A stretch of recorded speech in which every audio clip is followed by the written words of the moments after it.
Wada'il yadal yumna, kemudian letakkan tangan kananmu, ingat tangan kananmu, fi julusit tasyahud, di waktu duduk tasyahud, alal fakhidil yumna, di atas paha kananmu, magbudatal asabi,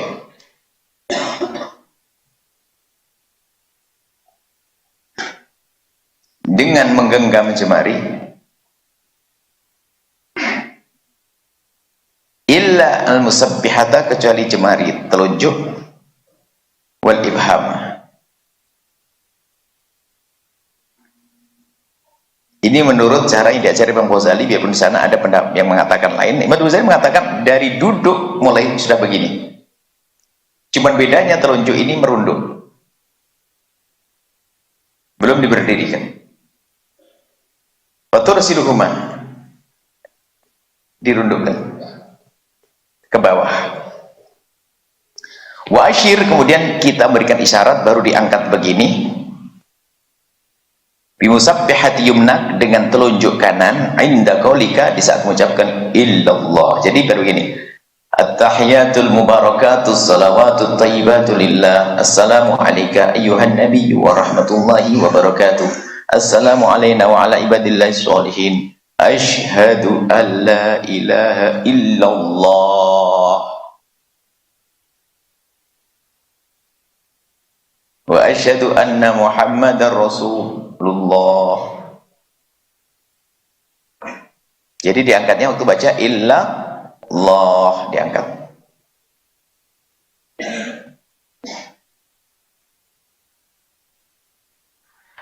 Dan tidak usah digerak-gerakkan begini.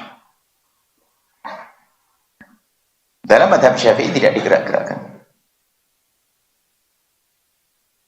Ada hadis yang mengatakan menggerak-gerakkan, itu ya gerakan ini. Inda tasyahudi, waktu inda asyhadu an la ilaha illallah. Cuma di sana ada mazhab lain seperti mazhab Imam Malik menggerak-gerakkan. Cuman menggerakkannya bukan putar-putar begitu. Katanya mazhab Malik menyenggerakkannya di saat disebutkan sebagian ini ada perbedaan di antara mereka. Di antaranya adalah di saat disebutkan lafdzul jalalah.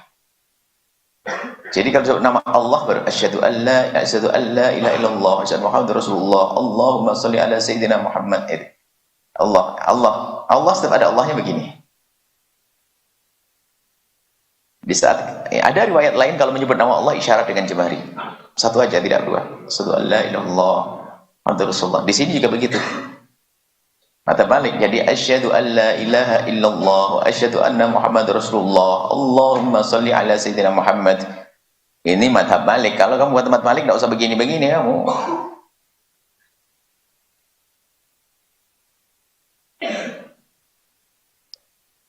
Wada' yadal yusra, ada pun tangan kirimu letakkan mansuratal asabi, jemarinya begini terbuka, bukan magbudah lawannya tadi, terbuka begini.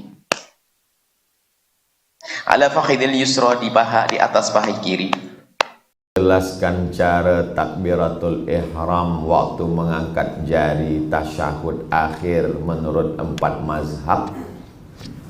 Saya kalau jelaskan 4 mazhab, bukan kita nak cuba semua. Ini mesti difahamkan. Ada banyak saya contohkan 4 mazhab dalam fiqh sembahyang. Itu sebenarnya saya amalkan satu saja. Tujuan 4 itu supaya kita tak menyalahkan kawan, dan kita pula jangan tatabbu' rukhas, jangan ambil mudah-mudahnya saja. 3 jari ditekuk. Bila ada mengatakan ibu jari di pangkal jari, maknanya di pangkal telunjuk. Bila ada mengatakan ibu jari di ujung jari, maksudnya di ujung jari tengah. Ada yang begini, ada yang begini, tapi saya yang begini. Mazhab yang kita amalkan dulu, mazhab Syafi'i. Mazhab Syafi'i dia turun ke bawah. Naiknya pada lafaz Allah sampai salam tak turun. At-tahiyatul mubarakatus salawatut thayyibatu lillah. Assalamu alayka ayyuhan nabiyyu wa rahmatullahi wa barakatuh. Wassalamu alayna wa ala ibadillahi sholihin. Asyhadu an la ilaha illallah. Sampai salam tak turun. Sekali angkat. Syafi'i. Mazhab Hanafi naik pada lafaz la, turun pada lafaz Allah. Asyhadu an la ilaha illallah. Hanafi. Mazhab Hambali menyebut lafaz Allah, setiap lafaz Allah telunjuk naik. At-tahiyatul mubarakatuh salatu thayyibatu lillah. Assalamualaikum ayuhan nabi wa rahmatullah. Assalamu alayna wa ala ibadillah. Asyhadu an la ilaha illallah. Asyhadu anna Muhammad Rasulullah. Setiap lafaz Allah naik. Mazhab Maliki menggerakkan telunjuk dari awal sampai akhir, sebab dalam hadis itu mengatakan yuharrikuha, menggerakkannya dari awal sampai akhir, tapi geraknya ke kiri ke kanan. At-tahiyatul mubarakatuh shalawatut thayyibatu lillah. Tapi yang saya amalkan yang mazhab Syafi'i, mengangkat sekali pada lafaz Allah, tak turun sampai habis. Mata yang sebelumnya menengok tempat sujud, menengok ujung telunjuk manakala diangkat. Asyhadu an la ilaha illallah. Yang ditengok tu telunjuk kita, bukan telunjuk kawan. Jadi banyak yang sekarang, saya ni Ustaz terganggu lah dengan kawan saya. Apa terganggu? Yang kita tengok bukan tunjuk dia, tunjuk kita. Sembahyang itu apakah mata terbuka atau mata tertutup?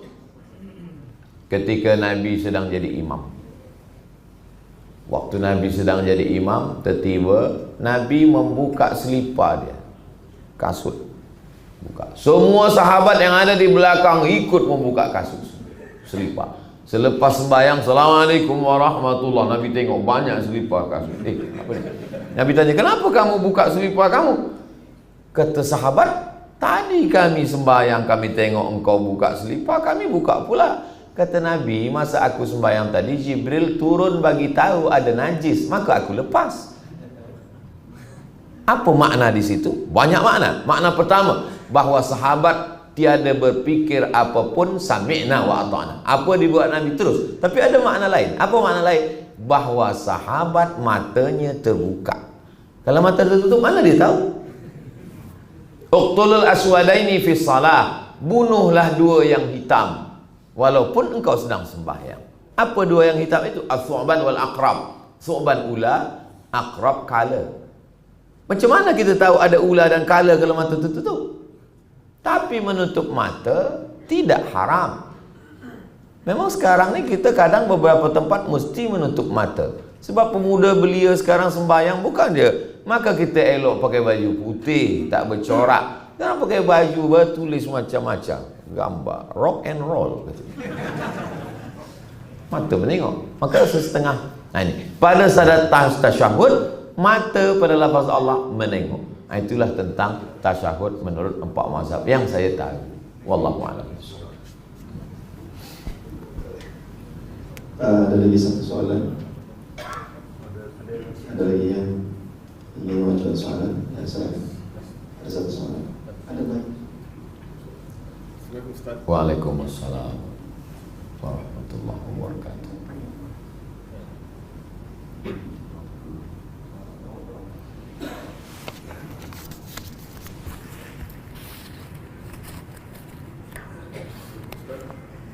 Nama saya Muhammad Syarif. Saya masih belajar di Universiti Islam Sultan Syarif Fadi. Masya Allah. Jadi soalan saya, apa ciri-ciri orang yang mutawarid dan macam mana kita boleh jauhi diri dari menjadi seorang yang mutawarid?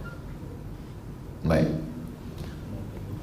Wara' itu adalah ijtinabu ma yukhsha dararuhu. Itu wara'.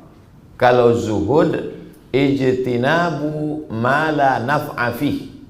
Menjauhi sesuatu yang tak ada manfaatnya nanti di akhirat, itu namanya zuhud. Menjauhi sesuatu yang dikhawatirkan memudaratkan, itu namanya wara'. Jadi yang kita semua kita khawatirkan memudaratkan, kita jauhi, kita wara'. Yang kita takutkan ini, di hadapan manusia kita mewarak-warakkan diri. Yang tahu tu siapa? Yang tahu tu kita saja dengan Allah SWT. Siapa yang tahu bahwa Abdul Somad ini warak kau atau mewarak-warakkan? Zuhud kau atau mutazahid, menzuhud-zuhudkan? Kadang ada orang bila ditanya, kenapa hidup awak macam ni? saya ini zuhud. Padahal sebenarnya memang dia tak boleh lebih daripada itu. Makna zuhud adalah dia mampu lebih daripada itu, tapi dia memilih untuk hidup bersahaja, sebab kalau dia lebih daripada itu merosakkan hati dia. Jadi yang tahu masalah hati ini malaikat pun tak tahu.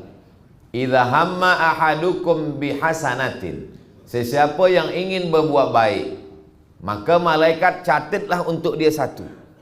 Bila dia jadi membuat, buat dua. Bila tak jadi, buat yang satu tetap. Bila ada orang ingin buat dosa, jangan catat. Bila jadi dia buat, dosa satu. Bila tak jadi dia buat satu pahala. Dari mana malaikat tahu bahawa orang itu ingin berbuat baik? Padahal malaikat tak tahu apa yang ada dalam hati. Kata Imam Al-Qushairi, malaikat tahu sebab bila orang ingin buat baik, ada harum. Malaikat mencium bau harum wangi. Oh, dia nak buat baik. Malaikat pun tak tahu.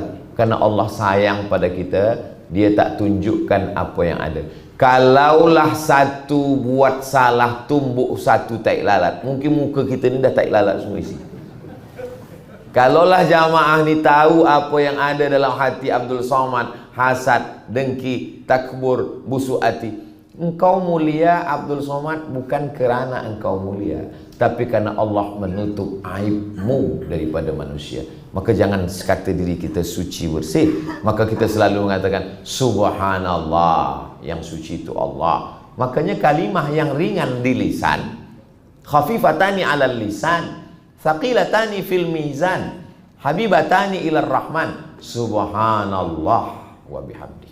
Yang tempat paling rendah, tempat tapak kaki lantai, kita tempelkan yang paling tinggi, kita lekatkan ke tempat paling rendah, dan kita katakan dialah yang suci. Subhana rabbiyal a'la wa bihamdi. Orang paling dekat dengan Allah bukan waktu di Taman Raudhah, bukan masa dalam Kaabah. Paling dekat dengan Allah dalam Sahih Muslim, aqrabu ma yakunul abdu min rabbih wa huwa sajid. Orang paling dekat waktu dia sujud. Kita minta pada Allah, mudah-mudahan kita sampai pada wara' dan bukan pada mutawarrik, insyaallah. Amin ya rabbal alamin. Barakallahu fiik.